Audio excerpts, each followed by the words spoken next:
What's up guys, it's Red back once again, and since so many of you have been supporting this series, I decided to jump right back into it today with 3 more fighters. As always, continue to leave characters in the comments so I can get to them in the future episodes. Let's just go ahead and jump right into this. Geno is a fighter that has walked the razor's edge of the Smash Bros roster for quite some time now. He's had an incredible amount of support dating all the way back to the pre-Brawl days. That support has not gone unnoticed.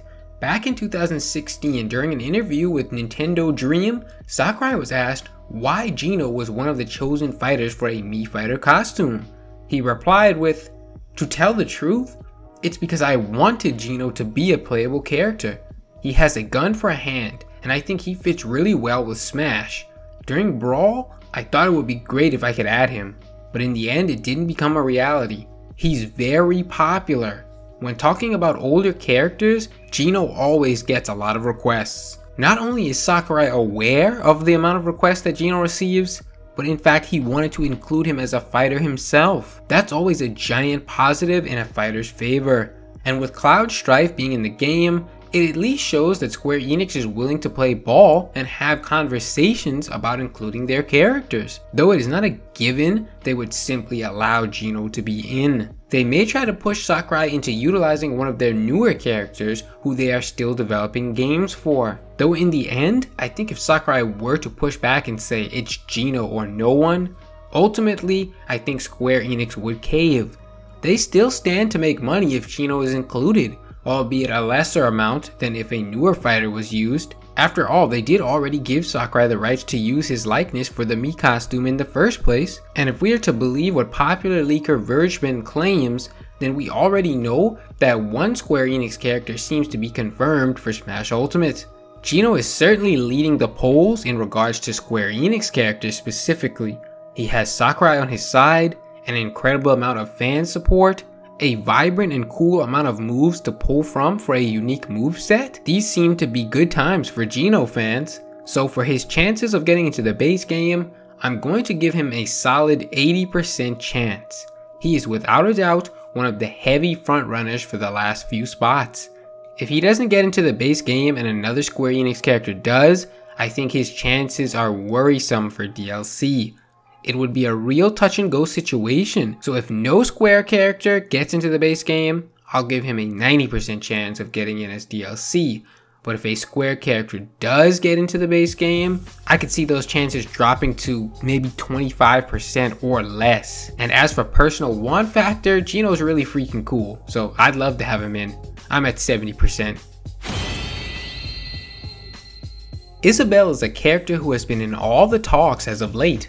A giant thing she has going for her right now is being rumored again by Vergebin, one of the more popular and so far more accurate leakers as far as Smash Bros goes. Animal Crossing is for sure one of Nintendo's more popular series, and they know that. Isabelle's debut game, Animal Crossing New Leaf, managed to sell over 10 million copies. That's a giant success. And the games she has been featured in after that have gone on to sell well also. Isabelle even got into Mario Kart 8 as a DLC character, and I know personally I see her chosen almost every single time I play that game online. Not only that, but she even has her own sprite in Super Mario Maker as well. It's clear to see she has the popularity to be included. In fact, she was one of the assist trophies in Super Smash Bros. 4, already cementing a small place for herself in the Smash universe. So far, only Dark Samus and Little Mac have been able to make the jump from assist trophy to playable character, but I wouldn't count out Isabelle just yet. I think Ultimate will be seeing 1 or 2 more additions from trophy to playable, and I'm betting that Isabelle makes the cut. With everything considered, I would say that Isabelle has an 80% chance to make the base roster. However, my bet is on her being an Echo Fighter of the Villager. Even though I don't think they necessarily should operate under the same moveset, I don't think Sakurai would allow her to have her own. They've been pushing Echo Fighters hard, so I think that's where Isabelle will fall. If she doesn't crack the base game, I'd say she has another 80% chance at DLC. And as for my own personal want factor, I've got to say I'm not too attached to this character as I've never played any of her games. so my want factor is only going to be at 10%, though that's mostly based on the lack of bond and connection that I have with her. I wouldn't be mad at all if she got to actually join the roster. Viridi is an interesting choice because Sakurai will be very familiar with this character as he was responsible for the game in which she made her debut appearance. Kid Icarus Uprising breathed life back into the series and gave us some interesting characters.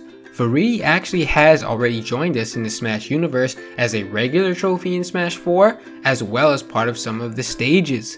And then later on she received a downloadable costume for the Mii fighters. All of these things give her some extra points, I think. Once you're ingrained in the Smash universe, I feel like there's always the potential for you to become a playable character. Though she's not the main antagonist from her game, Viridi still does play an important role in the game, and that shouldn't be overlooked. And it seems Sakurai tends to agree with that since she appears so much in Smash 4. Viridi does face some important problems though. Sadly for her, there hasn't been another Kid Icarus game since Uprising, which was almost 7 years ago now. She isn't as relevant as some of the other characters, and then she's not old enough to technically be a retro character either.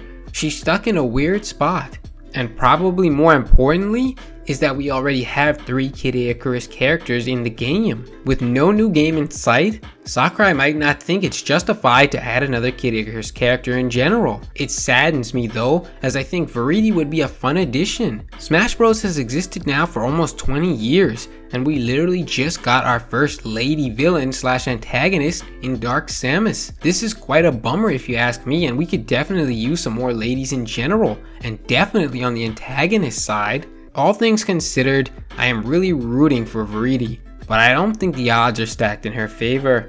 I'm going to give her only a 10% chance to get into the base game. Though she has Smash appearances, I don't think Kid Icarus is on Sakurai's radar for a new character. As such, I'm only going to give her a 5% chance of getting in as DLC, as I don't think she would be very highly requested if she's not seen in the base game. As for my personal want though, I'm willing to give her a 50% just based off some of the things I said earlier. Though she's not in my top 10 or even my top 15 characters I'd want in, I still think she would make a solid addition to our roster. Well, that brings us to the end of episode 3, guys. Again, apologies if I have not gotten to your character yet. I promise I will get to them eventually. Keep more characters coming in the comments below so they can be added for future episodes. Don't forget to check out some of my previous videos if you have time, and make sure to subscribe for more future content. Thanks for watching, and I'll see you guys tomorrow.